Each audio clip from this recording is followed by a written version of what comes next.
महाराष्ट्र शासनाच्या जिल्हास्तर नगरोत्थान योजनेअंतर्गत महाराष्ट्र राज्याचे मुख्यमंत्री देवेंद्र फडणवीस, दिवंगत उपमुख्यमंत्री अजितदादा पवार, उपमुख्यमंत्री एकनाथ शिंदे यांच्याकडे सोलापूर शहर उत्तरचे आमदार विजयकुमार देशमुख यांच्या माध्यमातून गटनेते आनंद चंदनशिवे यांनी सोलापूर शहरातील हद्दवाढ भागासह इतर ठिकाणी ड्रेनेज टाकण्याकरता शासनाकडे निधी उपलब्ध करण्याची मागणी केली होती।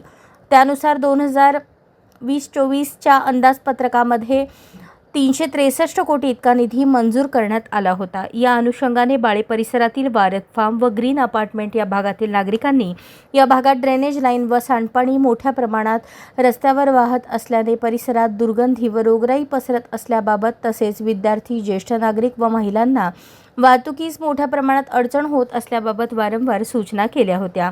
त्यानुसार गटनेते आनंद चंदनशिवे यांनी प्रदेश अध्यक्ष सुनील तटकरे, विधानसभा उपाध्यक्ष अण्णासाहेब बनसोडे, कृषी मंत्री यांच्या मार्गदर्शनानुसार संबंधित विभागास वारद फार्म ते ग्रीन्स अपार्टमेंट ते नाला परिसर या भागातील अडचण दूर करण्याबाबत पाठपुरावा केला। या पाठपुराव्यानुसार प्रत्यक्ष ड्रेनेज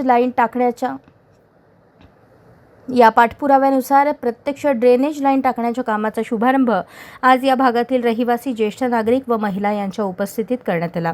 या प्रसंगी या भागातील नागरिकांनी आपले मनोगत व्यक्त करताना माजी गटनेते आनंद चंदनशिवे, गणेश पुजारी यांचे आभार व्यक्त करून या भागातील ड्रेनेजची समस्या सोडवल्याबाबत समाधान व्यक्त केले। या कार्यक्रमाप्रसंगी या भागातील नागरिक, महिला मोठ्या संख्येने उपस्थित होते।